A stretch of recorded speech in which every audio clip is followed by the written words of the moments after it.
आज हम इस वीडियो में जानेंगे कि इंटरनेट कहाँ पैदा होता है, कैसे बनता है, क्या आपको पता है इंटरनेट का मालिक कौन है। नमस्कार दोस्तों, मेरा नाम मिथिलेश कुमार। आज हम इन्हीं 4-5 टॉपिक पे बातें करेंगे। अगर आप भी जानने में उत्सुक रखते हैं कि इंटरनेट कहाँ बनता है, कैसे पैदा होता है और इसका मालिक कौन है, तो इस वीडियो में लास्ट तक आप बने रहें। कर लो दुनिया मुट्ठी में। जी हाँ फ्रेंड्स, क्या आपको ये स्लोगन याद है? भारत के दूसरे सर्वोच्च नागरिक सम्मान पद्म विभूषण प्राप्त करने वाले रिलायंस इंडस्ट्री को स्थापित करने वाले धीरू भाई अंबानी ने वर्ष 2002 में इसी स्लोगन के साथ टेलीकॉम सेक्टर में एंट्री मारी थी। तब महज 600 रुपये में मोबाइल लॉन्च कर उन्होंने आम आदमी के हाथ में फ़ोन थमा दिया था। अब तो लोगों के हाथ में स्मार्टफोन और उसमें इंटरनेट है और इस इंटरनेट में पूरी दुनिया है। आज वाकई दुनिया हमारी मुट्ठी में है। हमसे हजारों लाखों किलोमीटर दूर दुनिया में क्या चल रहा है हम अपने मोबाइल में देख सकते हैं, और यह सब संभव हुआ है इंटरनेट के जरिए कि नहीं, आप ज़रूर बताइए। हम और आप आज एक दिन भी इंटरनेट से दूर हो जाएं तो लगेगा जैसे काफ़ी कुछ छूट रहा है। दिन अधूरा अधूरा सा लगने लगता है। लेकिन क्या आपने कभी सोचा है कि ये इंटरनेट है क्या चीज़, ये कहाँ पैदा होता है, कैसे बनता है, और क्या आपको मालूम है कि आखिर इसका मालिक कौन है? आइए आज आपको इंटरनेट के बारे में काफ़ी कुछ हम यहाँ डिस्कस करेंगे और हम आपसे शेयर करेंगे।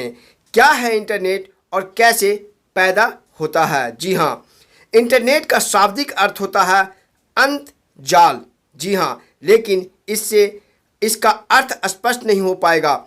इसे आप ऐसे समझिए कि यह एक तरह का ग्लोबल नेटवर्क है जो कई कंप्यूटर या सिस्टम को आपस में जोड़ता है।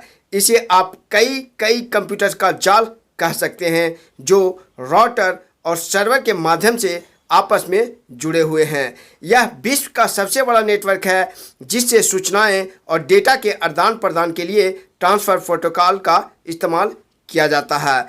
बात करें इसके पैदा होने की, तो वह साल 1969 ईस्वी में कुछ कंप्यूटर को जोड़कर एक नेटवर्क तैयार किया गया था। युद्ध के दौरान मैसेज भेजने के लिए इसको अमेरिकी सेना ने तैयार किया था, जिसका नाम दिया था advance research project agency network, जो डेवलप हुआ था।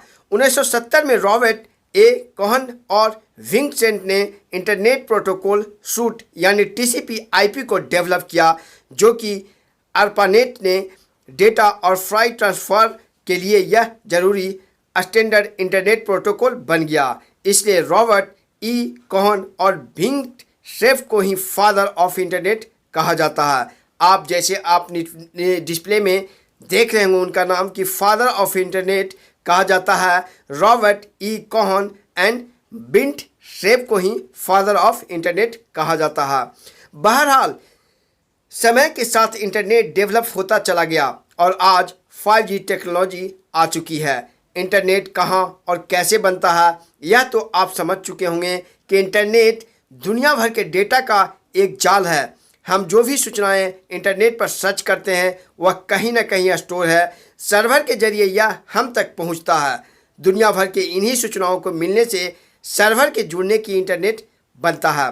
सूचनाएं जहां स्टोर रहती है उसे सर्वर कहा जाता है। ये 24/7 यानी 24x27 ऑन रहता है, यानी 24 दिन और 7वें दिन 24 घंटा 7वें दिन तक ये ऑन रहता है। वेब होस्टिंग कंपनी सर्वर की सुविधाएं देती है। दुनिया भर के सर्वर फाइबर ऑप्टिक्स केबल द्वारा जुड़े होते हैं। बालों से भी पतले इन केबल्स के काफ़ी स्पीड डेटा ट्रांसफर क्षमता होता है। इंटरनेट का अधिकतम भाग समंदर के अंदर फैले हैं इन केबल्स में ही है। इनकी तुलना में सैटेलाइट का योगदान न के बराबर है। पहले केबल के जरिए ही नेट कनेक्शन दिया जाता था, हालांकि अब टेलीकॉम कंपनियां सैटेलाइट के जरिए नेट की सुविधा देने लगी है। यही वजह है कि पहले इंटरनेट की सुविधा सिर्फ टेलीफोन लाइन के द्वारा ही दी जाती थी, लेकिन आज टेलीकॉम टेलीकॉम कंपनी लोगों को स्मार्टफोन में इस्तेमाल करने के लिए सैटेलाइट के जरिए नेट का इस्तेमाल करने का भी सुविधा दे दिए हैं। इंटरनेट का मालिक कौन है? जी हाँ, यह बड़ा ही दिलचस्प सवाल है। आप बाजार से कोई भी सामान लाते हैं तो उसकी कीमत देते हैं। उस सामान का मालिक कोई ना कोई कहीं ना कहीं होता है। किसी सर्विस को लेकर भी यही चीज़ लागू होता है। लेकिन आपने कभी सोचा ही नहीं होगा कि आप अपने मोबाइल, लैपटॉप या कंप्यूटर में जो इंटरनेट इस्तेमाल करते हैं उसका मालिक कौन है। ना BSNL, एयरटेल, जियो, वोडाफोन वगैरह वगैरह को सर्विस प्रोवाइडर है जिन्हें आप नेट पैक के लिए पैसे देते हैं। इंटरनेट का असली मालिक नहीं है। ये क्या सच है? इंटरनेट की मालिक सरकार भी नहीं है। दरअसल यह किसी एक व्यक्ति, एक कंपनी, संस्था या सरकारी एजेंसी की संपत्ति नहीं है और न ही ये सीधे तौर पर इसे नियंत्रित करती है।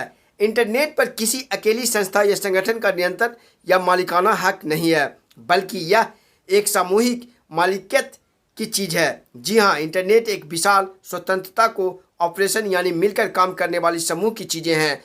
कोई भी कंपनी, संस्था या सरकार अपने नेटवर्क को मेंटेन करने के लिए जिम्मेदार होती है। कुछ एजेंसी सलाह जारी करें, इस स्टैंडर्ड्स तय करें, इसे सुचारू रखने में मदद करती है। W3C यानी वर्ल्ड वाइड वेब कंजोर्टियम का जिक्र कहीं आपने सुना ही होगा। यह इंटरनेट के विभिन्न क्षेत्रों के लिए गाइडलाइन, स्टैंडर्ड और रिसर्च करने वाले समूह है। इस तरह से इंटरनेट का कोई एक मालिक नहीं है। तो फ्रेंड्स, आप समझ ही गए होंगे कि इंटरनेट का कोई भी मालिक एक नहीं है, ये एक समूह मिलकर चलाते हैं। तो दोस्तों, आज का वीडियो यहीं तक। अगर आपको कहीं से नॉलेज मिला होगा कि इंटरनेट का मालिक कौन है तो इस वीडियो के नीचे ज़रूर कमेंट करें और जिससे भी कि सभी लोगों को पता चले। तो आज का वीडियो यहीं तक। आगे वीडियो के लिए हमारे चैनल बनाए। Thanks for watching on channel.